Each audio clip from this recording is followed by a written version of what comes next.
Ni l'Union européenne, ni les États-Unis, ni les monarchies arabes sunnites, ni bien sûr Israël, ne veulent d'un Iran doté d'un arsenal nucléaire militaire. Dit autrement, personne ne veut que l'Iran ait la bombe.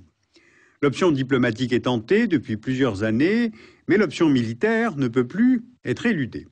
Donc aujourd'hui, je vais vous décrire la simulation d'une attaque en m'appuyant sur les études qui ont été faites en 2009 par deux chercheurs, Toucan et Kordsman du CSAS à Washington, et par le français Sami Cohen du CERI au CNRS.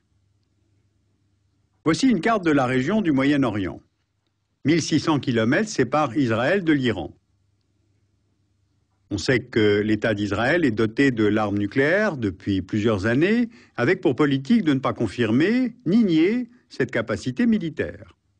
Israël complète sa volonté de dissuader de toute attaque par ce qu'on appelle la doctrine Begin, à savoir interdire à tout autre État de la région de devenir lui aussi détenteur de l'arme nucléaire.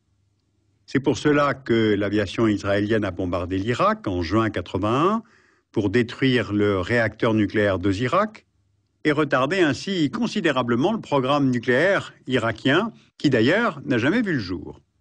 Et bombarder la Syrie en septembre 2007 pour détruire le réacteur nucléaire syrien de Deir ez-Zor. Donc, qu'en est-il de la réflexion concernant le cas iranien? Depuis le temps que les tergiversations durent et que l'Iran parvient à gagner du temps, tout en poursuivant son programme nucléaire, certains stratèges israéliens et américains plaident pour des frappes préventives avant que l'Iran ne franchisse le seuil nucléaire militaire. Pour les Israéliens, la bombe iranienne serait prête avant 2012 et pour les experts de la CIA, vers 2013 ou 2014. Or, il faut bien voir que nul n'osera plus attaquer l'Iran une fois que Téhéran sera doté de l'arme nucléaire.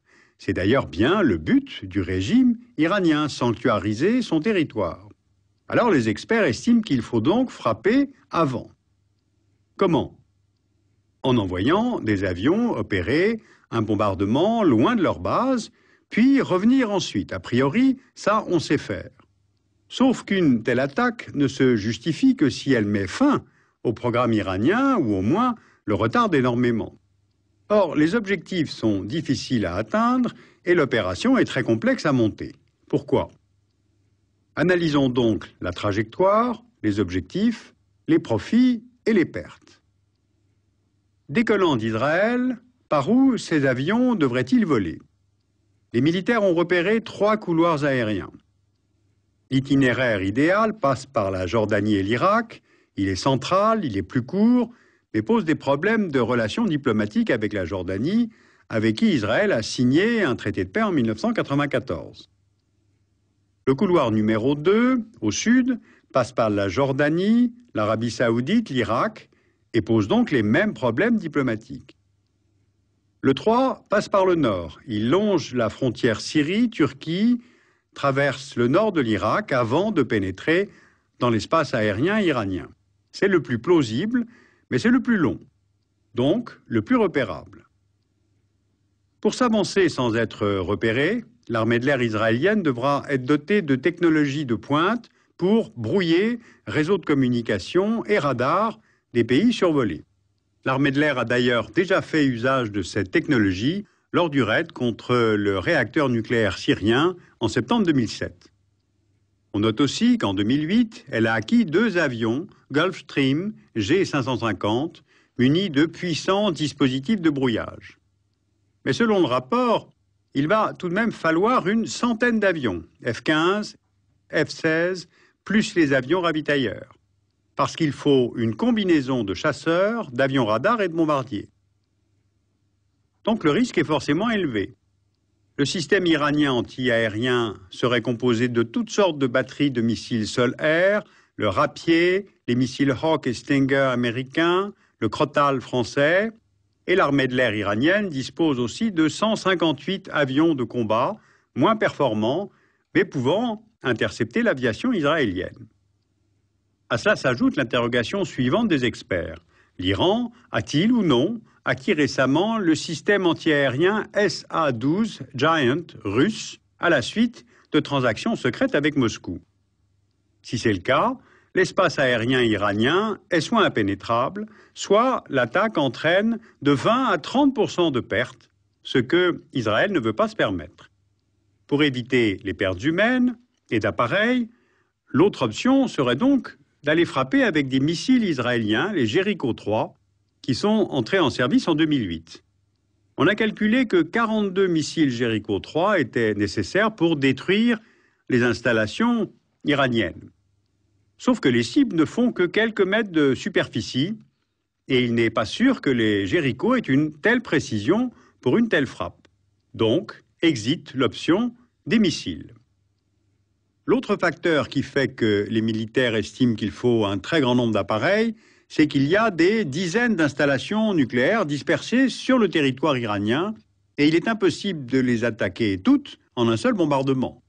Donc, il faut frapper le maillon central des installations iraniennes, c'est-à-dire le centre de recherche nucléaire d'Isfahan, l'usine d'enrichissement d'uranium de Natanz, l'usine de production d'eau lourde de Arak et le réacteur nucléaire de Bushehr. À partir de cette hypothèse des militaires, deux problèmes. Un seul bombardement sur Natanz, Isfahan, Arak et Bushehr, est-ce bien suffisant? Car si l'Iran dispose d'installations secrètes ailleurs dans le pays, le programme d'enrichissement d'uranium ne risque-t-il pas de se poursuivre? Deuxièmement, il y a la dispersion des installations, mais il y a aussi leur enfouissement. L'usine d'enrichissement de Natanz est construite à 8 mètres de profondeur, protégée par un mur de béton de 2,5 mètres d'épaisseur. Les centrifugeuses sont enterrées à 25 mètres sous terre et recouvertes d'une chape de béton armée de plusieurs mètres d'épaisseur. Donc, il faut frapper avec précision, mais également en profondeur. D'ailleurs, en 2008, Israël s'est fait livrer par Washington environ 600 bombes dites briseurs de bunkers. Le modèle, le GBU-28 Bunker Buster, pèse 2,5 tonnes, perd 6 mètres de béton à 30 mètres de profondeur. Bien, poursuivons notre simulation. En cas de succès, que peut-on anticiper comme dégâts humains, comme effets collatéraux, comme représailles sur Israël et comme conséquences pour la région? Si la frappe touche sa cible, ce qui est tout de même le but recherché, l'explosion du réacteur de Bushehr provoque des retombées de radionucléides sur un très vaste périmètre. Cela entraîne la mort immédiate de milliers d'Iraniens vivant à proximité, des centaines de milliers seraient ensuite atteints de cancer, et entre les deux périodes, du fait des vents dominants, les pays voisins seraient eux aussi largement contaminés par les radionucléides. Maintenant, les représailles. L'Iran dispose de missiles Shihab 3, dont la portée atteint Israël, on le voit sur la carte, et Téhéran pourrait riposter par des tirs de missiles à tête conventionnelle. D'ailleurs, en 2008, l'administration Bush a livré à Israël un radar américain de surveillance, installé maintenant dans le Negev et servi avec l'aide de techniciens américains. Au sud du Liban, l'allié Hezbollah pourrait tirer des missiles Zelzal qui peuvent atteindre Tel Aviv. Et s'ils sont envoyés en grand nombre, l'état-major israélien confirme qu'il ne peut pas les intercepter tous. Or, depuis la guerre au Liban de juillet 2006, le Hezbollah a reconstitué son stock et disposerait de quelques 40 000 roquettes de diverses natures. À cela s'ajoutent les possibilités de passage de frontières par des kamikazes pour des attaques suicides sur le sol israélien. Et puis, Téhéran conserve aussi comme option le blocage du détroit d'Ormuz, aggravant ainsi la crise internationale, car c'est par ce détroit qu'est exporté environ 40% de la production pétrolière mondiale. Et puis enfin, et c'est là qu'est le paradoxe, un tel bombardement ne ferait que renforcer l'Iran dans sa décision de poursuivre son programme nucléaire, puis de se retirer du traité de non-prolifération. Voilà, une telle simulation permet de mesurer que l'opération est complexe à monter et son issue nullement garantie. On voit bien que les hypothèses se répondent les unes aux autres. La perte du monopole atomique pour Israël dans cette région reviendrait à un séisme pour tous les Israéliens. Or, Israël ayant toujours été adepte du zéro risque, l'état-major pourrait préférer quand même une attaque préventive. Vu son histoire, on peut comprendre que le peuple juif se crispe à toute idée de menace d'anéantissement. Les monarchies et les régimes arabes, ensuite, les sunnites, redoutent énormément que l'Iran franchisse ce cap. D'abord pour leur propre sécurité, et ensuite parce que cela entraînerait une prolifération dans le monde arabe lui-même. Donc si on pousse un peu loin le raisonnement, on comprend que ces régimes d'Arabes ne seraient en fait pas fâchés que Israël se charge du travail. Sauf que les conséquences d'un tel bombardement sont